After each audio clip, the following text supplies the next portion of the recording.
start now? Yes, yes. Good morning, students. Uh, it is our glorious moment to extend my warm wishes on the behalf of Shiksha Mandal GS College Commerce Wardha. I am Assistant Professor Manish Chavan, and our college has taken an initiative to form the GS Commerce Club to provide different types of opportunities to students. Okay, where this club will provide different types of ideas and knowledge to students, and also to improve their quality level from various activities. This is our second day, and this is our second webinar on developing an optimum skill set for future. The pandemic has almost left us high and dry. Industry experts have predicted new normal, which basically requires different skill set in post-pandemic world. So our speaker today will be highlighting skills essential for especially in a post-pandemic world. She will also be guiding students regarding nurturing these skills and implementing them in our daily lives. Okay? So today's webinar would be very important for all of us. Our speaker has had distinguished career in English and communication skills. She has published and presented 5 research papers, and two of them have been awarded as a Best Paper Award. She has done her post-graduation from Ferguson College and awarded a gold medal from Savitribai Phule Pune University. She is MA NET in English and currently working as an assistant professor at Shivaji Science College, Nagpur. She is also working as a visiting faculty at Triumphant Institute of Management and English, where she is teaching communication skills to students.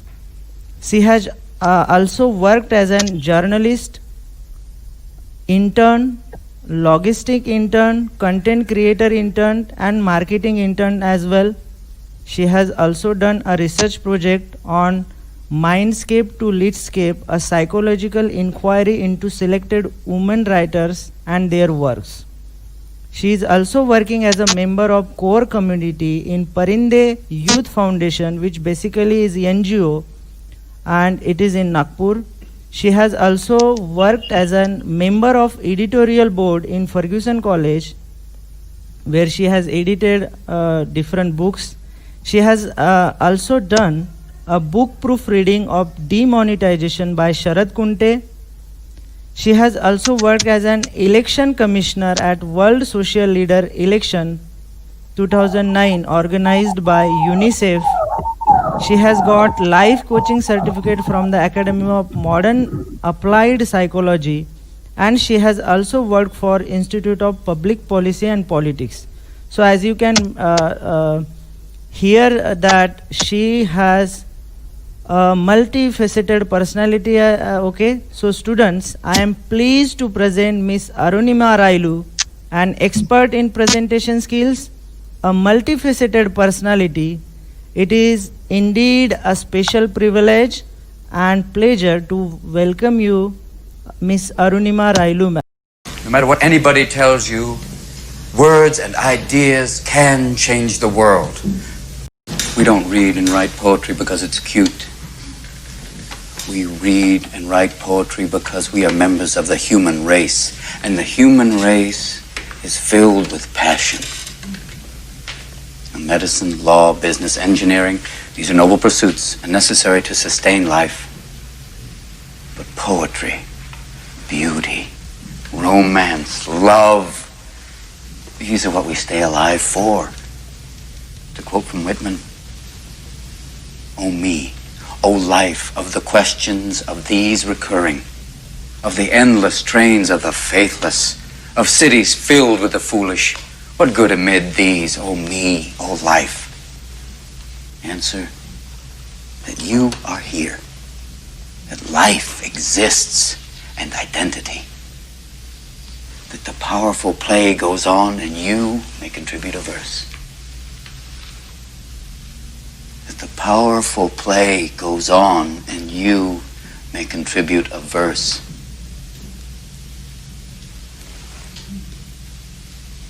What will your verse be? Good morning, everyone. I'm Arunima.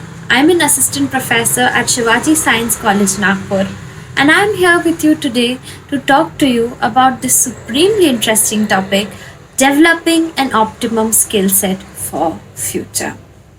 Now, soft skills are not an alien concept. We've read about them, we've heard about them, we know them, and yet problem is हमको पता नहीं कि life में implement कैसे करना है. How to make these skills a part of our lives every day. Well, that's exactly what I'm going to help you with today. So to begin with, let me tell you a story. When Gautam Buddha was on his deathbed, his favored pupil Anand was in utter despair. He cried day in and day out. Concerned for his well-being, Buddha asked him the reason for his sorrow. Anand explained, "My Lord, for most of my life, my purpose has been to help you, to serve you, to do everything under your guidance. But now, without your presence, I am afraid that the world will be plunged into complete darkness. We will not know right from wrong. We will not know what to do. We will not know which direction to go in. We will be utterly clueless. We don't know how to deal with such a loss." To this, Buddha replied in one statement. This statement is thought to contain the essence of the universe.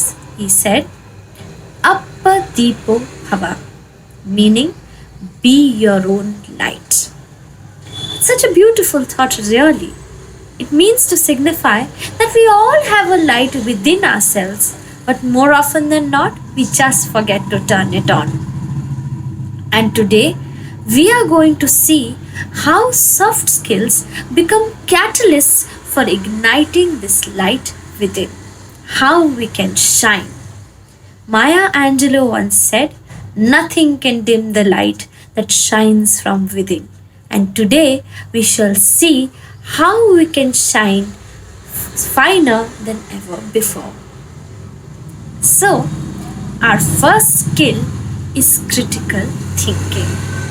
Now, anybody's starting point is going to be their current state. Who are you today? How do you see yourself? Maybe you think you're too tall. Maybe you think you're too short. Maybe you think you're too slim, too fat, too smart, or perhaps not so. You see, just where you are today, your beginning point, right? And on the other hand, there is your ideal state, your goals, your aspirations, whom you want to become. Maybe you want to become a billionaire. Maybe you want to become an IAS officer, or perhaps even the Prime Minister of India. Sky is the limit. But it is your ideal state. And the problem is कि current state से ideal state तक जाए तो जाए कैसे? And why most people get stuck in their current state? This is because most of us get stuck into an endless loop of instant gratification. Let me explain. I'll give you an example. For instance, it can be that on 31st December 2020, you decide that 2021 is going to be a year dedicated to fitness. You make this your resolution. And on Saturday, you decide that for Monday, you're going to start a diet, a routine that you're going to follow. And on Sunday, you order all of those things that you like. It can be a biryani, it can be pizza, pasta, burger, anything that you like, and you have it to your heart's content. The diet starts from Monday. Well, Monday goes okay, so does Tuesday, but by Wednesday, you start craving biryani, momos, or perhaps even a cheese burst pizza. आप सोच रहे हो कि अगर ये मिल जाता तो मज़ा आ जाता. Yeah, you want to feel good, right? And that is what characterizes your current state, this need to feel good, right? And at this point, it matters what you decide. If you give in to this craving, you fall for the loop of instant gratification.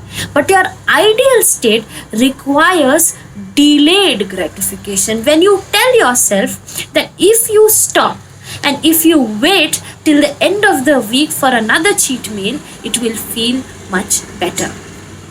This is called the ability to critically think about yourself and your actions. How can you break apart from these loops that contain us constantly? To take a moment and consider the consequences of your decisions. The moment you start doing this, you start helping your future selves, essentially your ideal states. And when you start doing this, you start this journey from your current state to your ideal state. And when we talk about this skill, it doesn't come alone. It comes with the next skill, which is commitment. Yes, it's a skill because it has to be learned. We are not born with it. Now, when I talk about commitment, I see a lot of people confuse it with interest. I'll tell you how. Let's say that you're interested in singing. अब आपने bathroom में गा लिया, सुन भी लिया, तालियां भी बजा ली और वो गाना बाथरूम के बाहर कभी निकला ही नहीं. This is called interest. But commitment is when you seek out a guru, a mentor, when you put in the hours, when you riyaz for hours on end. That requires commitment. Another example can be interest is like an affair, a crush. It's exciting, it's thrilling in the beginning, but you don't know how long it will last. It can fizzle out later, right? But commitment is like marriage. Even to get out of it is not easy, is it? It's not like you have a fight, you pack your bags and you leave, you break up. But marriage is not like that. You have to come back to it every day and work on it, because that requires pain, efforts, time, patience. All of it goes into it to make it successful. That is why I say that commitment is different from interest. And commitment alone is not enough. It has to come with consistency. You have to work on it day after day, every day. Only then can you say that you have been committed to it. Now the next skill is my favorite. It's called confidence. And इसकी तो भाई बहुत कमी है. हमको लगता है हम confident हो तो किस बारे में? हमें ऐसा क्या है? What do we have that is worthy for us to be confident of or about? So I'll tell you this quote. A flower does not think of competing with the flower next to it. It just blooms. That's the idea essentially. Confidence does not come from wanting to put somebody else down. It comes from a belief, from a faith that you have it in yourself to shine. Do you understand? It does not mean that you are not scared. It means that you're scared, but you choose to do it anyway. Let me tell you a story. In a small village, there was a little girl called Manu. And she went to her village school up until the 4th standard. As the village school was not equipped beyond the 4th standard, she had to shift to a school in the city. And Manu was very excited to see her new teachers, to meet her new friends, to do everything that comes with being in the 5th standard. And today was going to be her first day. The bus comes to pick her up. She excitedly goes onto it and reaches her school. The moment she gets down, she's stunned by the building of her school. It's so huge in comparison to the 2-room school that she had in her village. She excitedly goes to her class and tries talking to her classmates. But her classmates are a little judgmental about her. They think, why does she look like that? Why does she talk like that? And they are thinking all of these things, not accepting her for who she is. But then the teacher comes and settles everything down. She introduces Manu to the class and tells them that she will be joining them from now on. And then the teacher announces that there was going to be a surprise test. The task was to list out all the 7 wonders of the world. Okay? So all the students excitedly pull out their pens and papers and start writing. But Manu appears a little lost in thought. The teacher goes to her and says, "Don't worry, I have taught this lesson just a couple of days ago, so they probably know the answer. If you don't know, don't worry at all. Just write whatever you know. Manu says, "Oh no, I know the answer. It's just there are so many wonders that I don't know which to pick." The teacher also thinks, "Okay, interesting."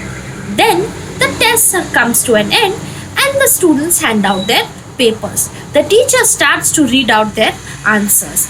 Most of them have got it correctly. Taj Mahal of India, Great Wall of China, Christ the Redeemer of Brazil, Machu Picchu, so on and so forth.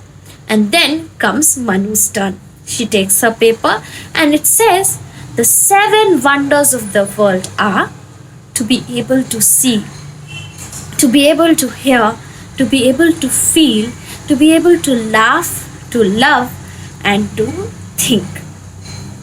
The teacher and students are astounded alike because a simple girl from a small village has reminded them of the precious gifts that we are all blessed with, but we often forget to value. Moral of the story: we must use what we have, we must value what we have, and we must trust what we have. We all have something that is worthy of being celebrated, but sometimes we forget it, and that is what leads to us being underconfident. Now I'll tell you one secret to confidence. It all lies in how you talk to yourself. You must always be positive. Confidence comes from practice. When you repeat it every day and you practice it to a point of almost perfection. Why do you think people get believe tattooed on their wrists? Is it just because it's fashionable? Maybe. But the idea is to remind themselves to believe in themselves day after day, every day. Take the example of Cristiano Ronaldo. He used to say, "I am the best player in the world." And people used to laugh at him. They would say, "Who are you? Where are you from?" But look at him today. Look where he is today. Jordan Peterson often likes to say, "Mind is like a parachute. It cannot work unless it's open." You must be open-minded to opportunities. You must be open-minded to your own capabilities. Unless you start appreciating yourself, nobody else will. And when you're being open-minded, you're essentially opening the doors to my favorite skill, which is adaptability. And this is my favorite for another reason, because it corresponds to questions like, how do you do under pressure? Do you have a backup plan? Do you also prepare for failure? What do you do? Do you focus on the problem or do you focus on the solution? The answers to these questions will tell you how adaptable you are. I'll tell you another example. Recently, I read a news that Byju's is acquiring Akash Institute in a mega deal of $1 billion.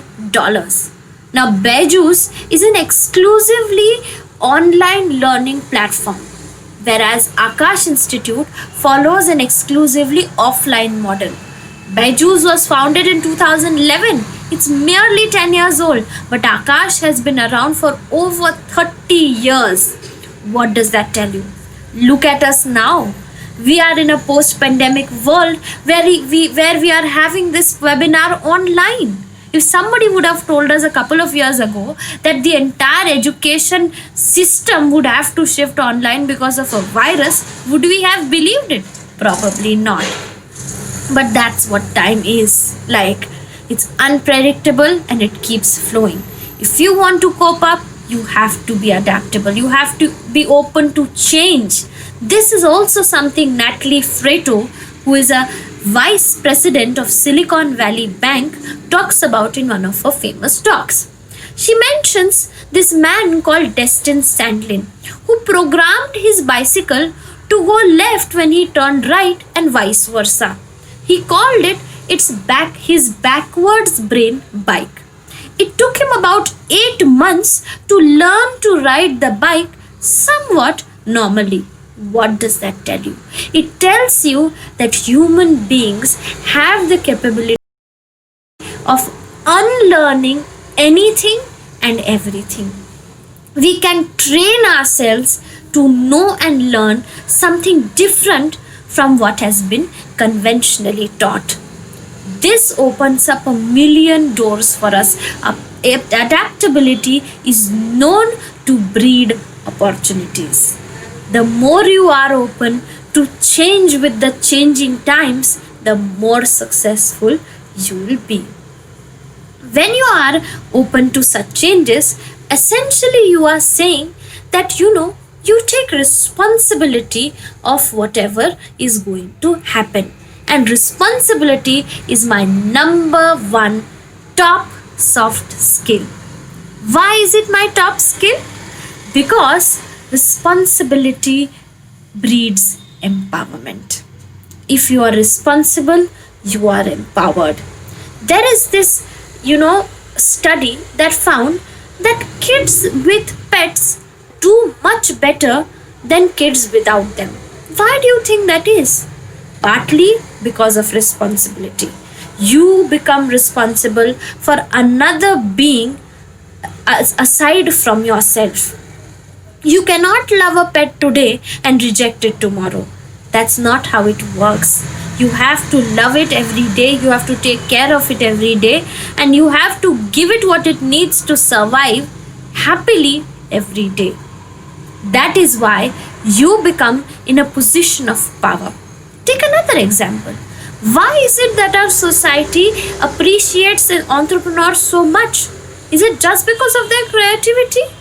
Not really. It's because they generate jobs. And when they do that, they become responsible for 10 employees and their families. And when they succeed as a unit, they become responsible for 20 more families and employees, and so on and so forth. The idea being, the more responsibility you take, the more fulfillment you receive. This is also congruent with the way humans reproduce. Do you think humans reproduce now only to increase our population? When we are in billions, do you think that's really needed today? Not really. Then is it just to see mini versions of ourselves? Probably not. It is because when we take responsibility of another living being, it fills us with a sense of fulfillment. Whether a child is well behaved, whether a child is successful or a failure, whether a child is naughty or any such thing, it looks back, it reflects back upon the upbringing he has received, upon the parents that he or she was born with.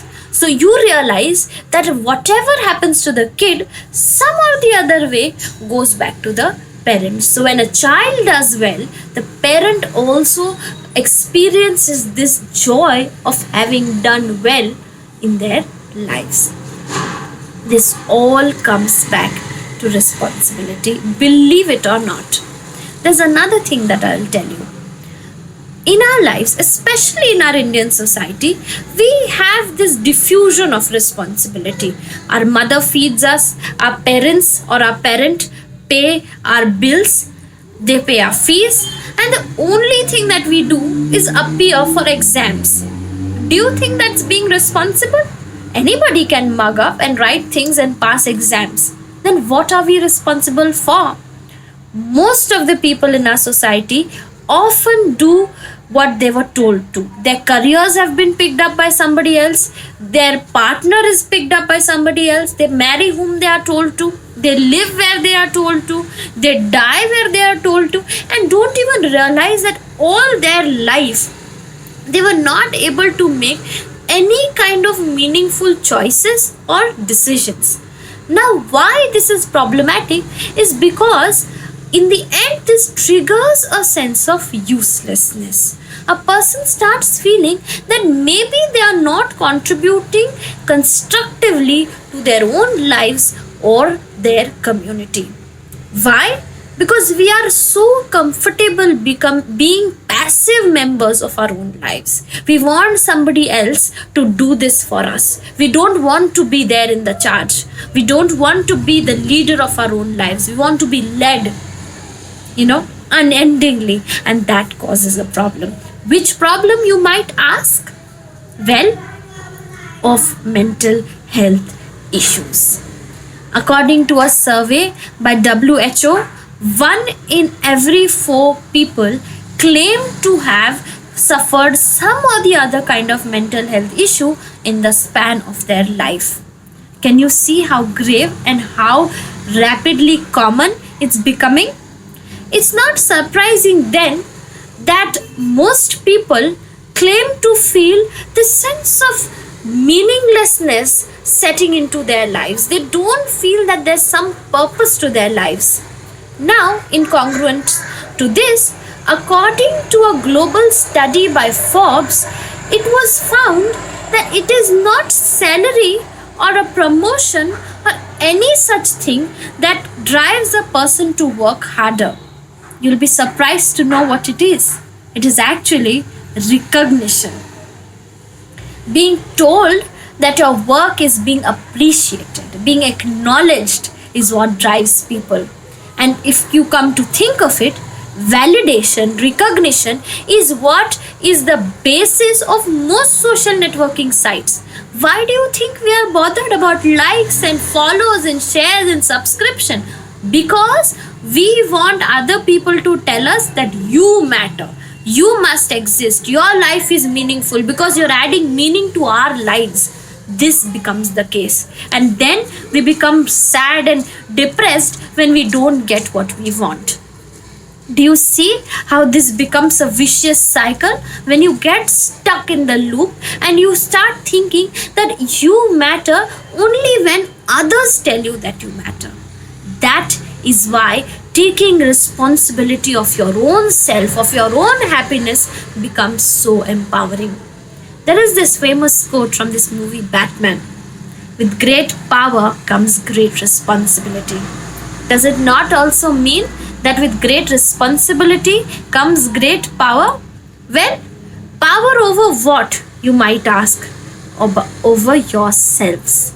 The kind of life you lead, whether it's worthy or it's not, whether it's worthy of a legacy, whether the quality of your life was worth being remembered, becomes, decided over the fact that how well you lived, how much responsibility you took of yourself, of others, of everything that happens to you.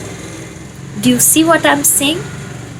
Now, when we talk about these things, we also think of how to increase, these skills, how to enhance them, how to increase our capabilities of implementing these skills in our lives. These last 2 skills, particularly adaptability and responsibility, are somewhat of a mystery to most people.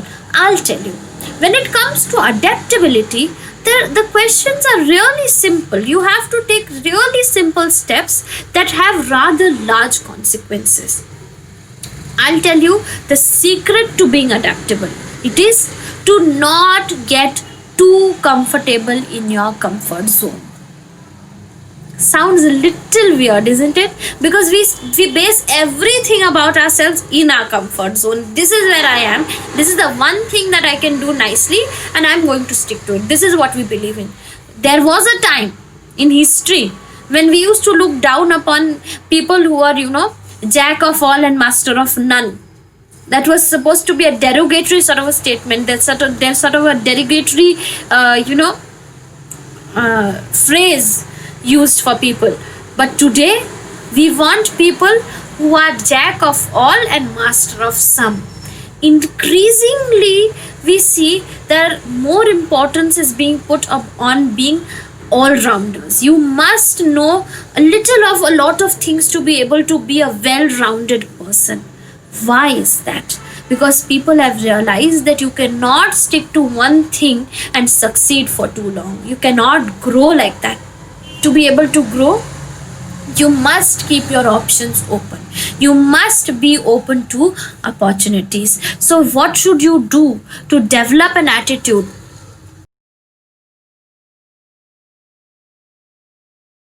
that facilitates this?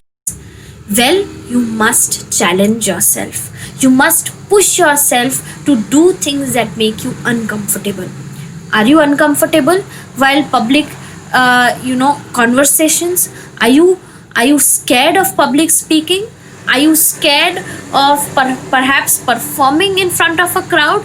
Well, you should push yourself to do all of those things. Failing at something is still better than not trying anything at all. When you fail at something, you realize that okay, this is a problem and I need to work on it. And when you do work on it, you already know that you're going to succeed. How wonderful is that?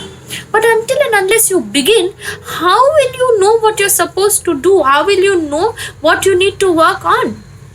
Do you see what I'm saying?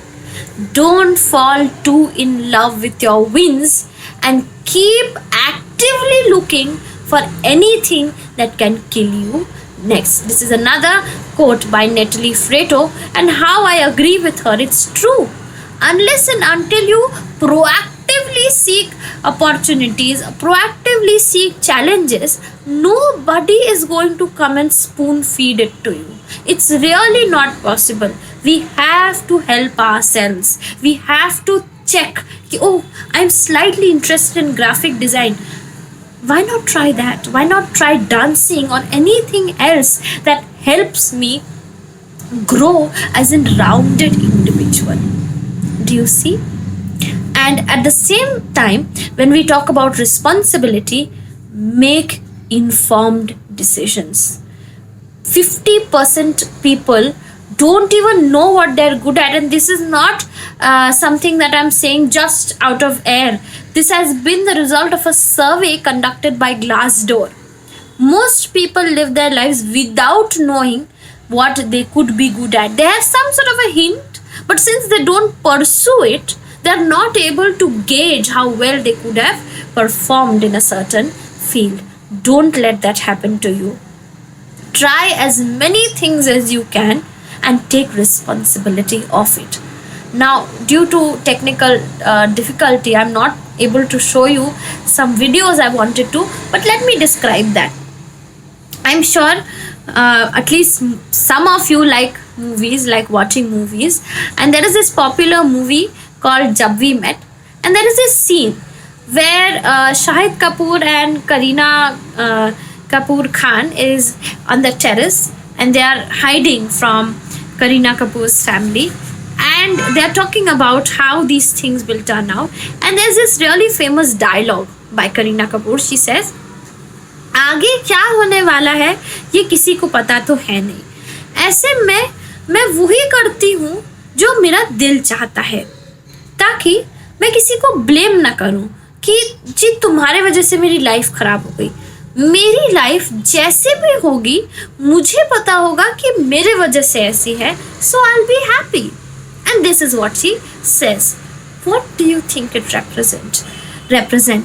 It simply means that she takes responsibility of the direction her life is going in. She tells herself that whatever her life becomes out of it then is her responsibility, and she must make peace with it. What this does is it reduces our tendency to escape, because we are all inclined towards escaping. If we see कोई लड़ाई हो रही है या if we see कि थोड़ा सा difficult situation आने वाला है, हम उसमें से escape routes ढूंढने लगते हैं कि इसमें से कैसे निकलें, ये किसी और के सर पे कैसे डाल लें, क्योंकि सबसे easy काम है किसी और को ब्लेम करना, किसी को बोलना कि तुम्हारी वजह से ये हो रहा है, मेरा तो कोई इसमें पार्ट है ही नहीं. But when you do this, when you shrug off responsibility of all kinds, what you are doing is simply making yourself useless. When you take responsibility, you say that your life is meaningful. You say that your choices, your decisions matter. Sure, a lot of people make mistakes, a lot of decisions do not turn out well. But does that mean that it is the end of the world? It is simply something that presents a learning curve. You learn what not to do next, and you often learn what to do better. So this is the progression of life that you must follow, is it not?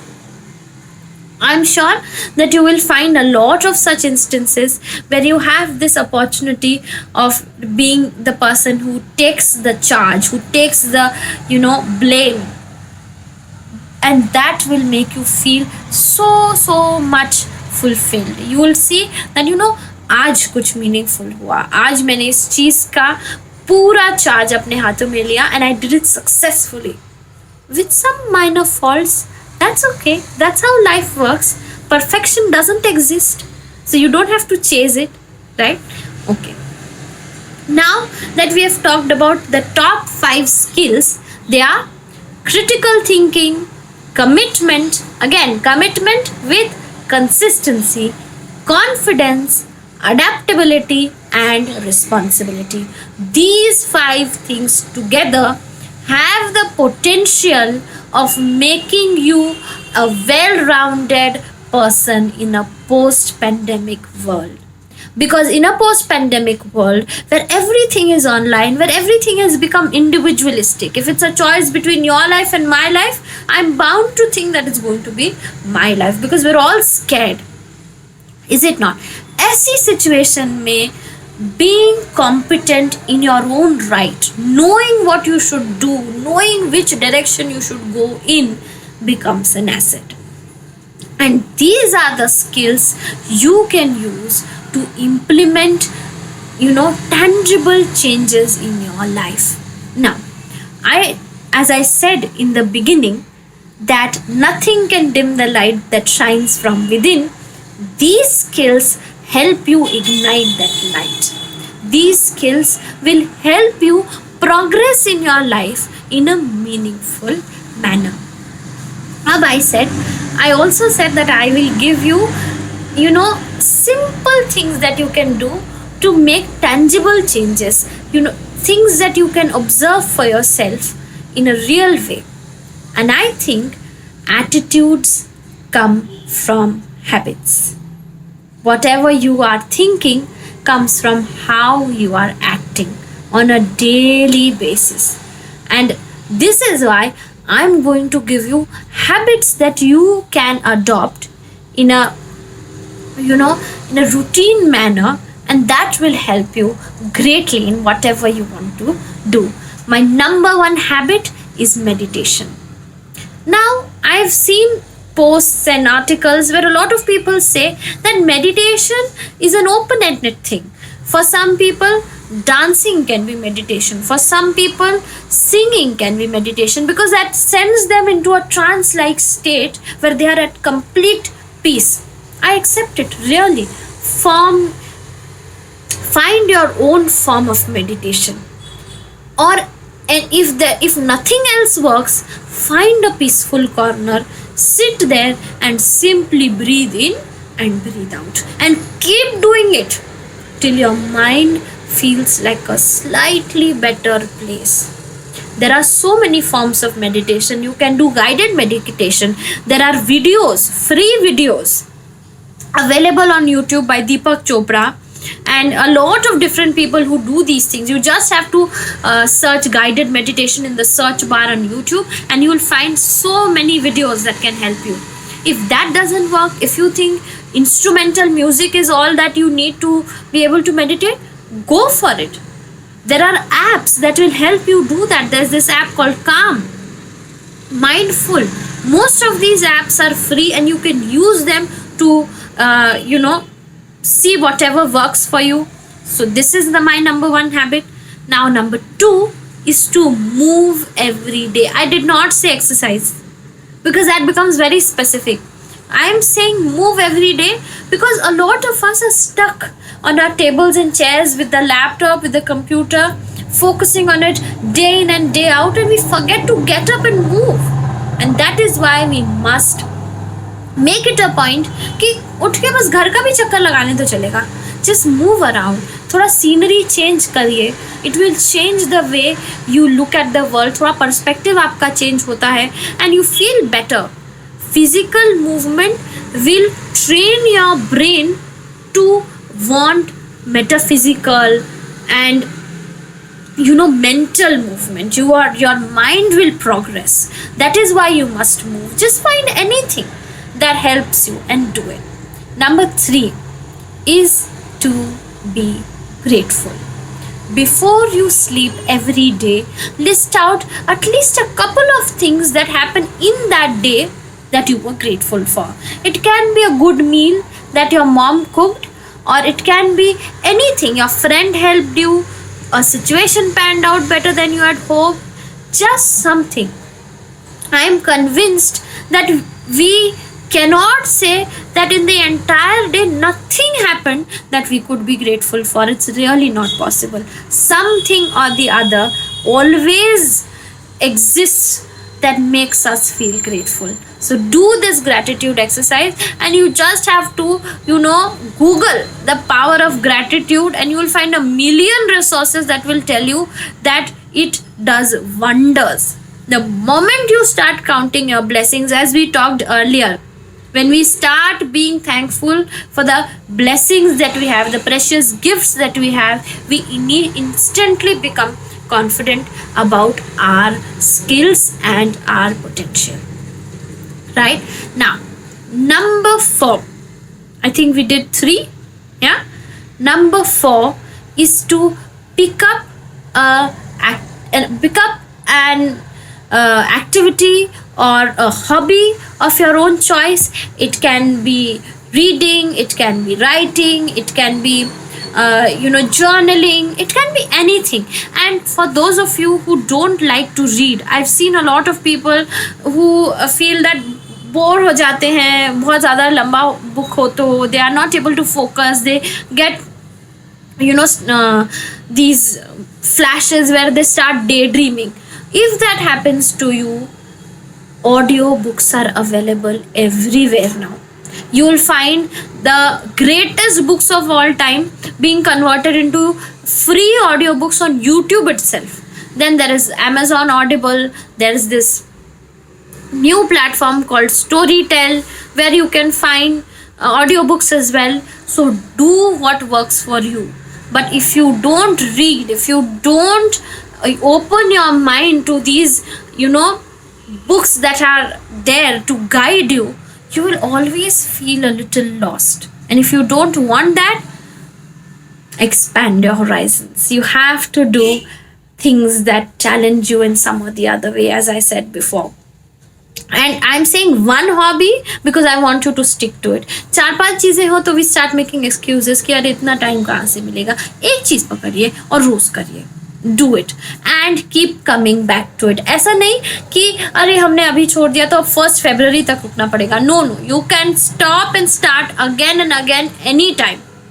Allow yourself to do that. Only then you will be able to stick to it. All of us miss days. All of us have cheat days. But the important thing is to start again.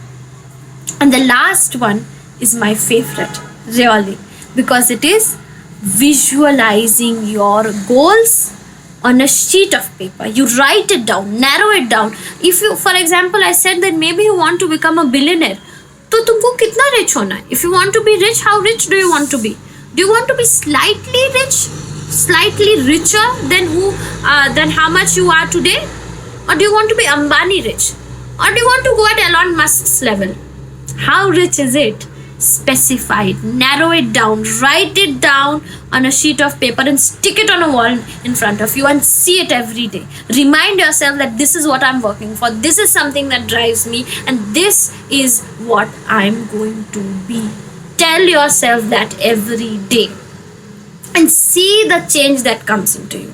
Just see. I'll tell you. Just do it for 30 days and then come and tell me. I'm always there. I'll share my email address and my phone number. You can reach out to me and we can have a chat. No problem. We'll talk. Really. So these are my top 5 habits that you can incorporate into your life to see real-time benefits, to see real-time changes in your mind, in your attitude, the way you handle life in general. So this is what we are talking about. So overall, we have seen skills, we've seen habits that can help us in a post pandemic world in becoming better and well rounded individuals. I'd like to end my speech with this quote that I really, really like. It says, your beliefs become your thoughts. Your thoughts become your words. Your words become your actions. Your actions become your habits. Your habits become your values. And your values become your destiny. You see? It's all in here. It's all in your beliefs. Begin today. It's your choice. Will it be one day or day one? Your decision. Thank you for joining me. I hope you learned something new today. It was a wonderful session. Thank you so much. This is Assistant Professor Kailesh Mulidhar Jaitwar, and I am here for vote of thanks. Respected Speaker Ma'am, I am wholeheartedly convey my sincere thank for providing your valuable terms. On behalf of GS College of Commerce Wardha, it is my privilege to thank Miss Arunima Railu Ma'am for sharing very important thoughts on skills and on the development of skills and giving your valuable time to us, ma'am. I would like to thank our inspiration officiating principal, Sir Dr. Chauhan, for giving us this opportunity to conduct this webinar. For technical and motivational support, I thank IQAC Coordinator Parishrit Agrawal, sir. The series is an initiative of GS College of Commerce Club, Wardha. So I am thankful to the club members and convener Dr. K.V. Somnath sir and member Kamla Tomar ma'am, Surekha Dubey ma'am, Manish Chauhan sir. Miss Arunima Railu ma'am would have not been with us without the efforts of our assistant professor Manish Chauhan. So I would like to thank Manish Chauhan sir. This program was for the students, and without their virtual presence, it wasn't be possible. Hence, I thank them too. Lastly, I wanna thank myself to make this event a success through the coordination. Thank you.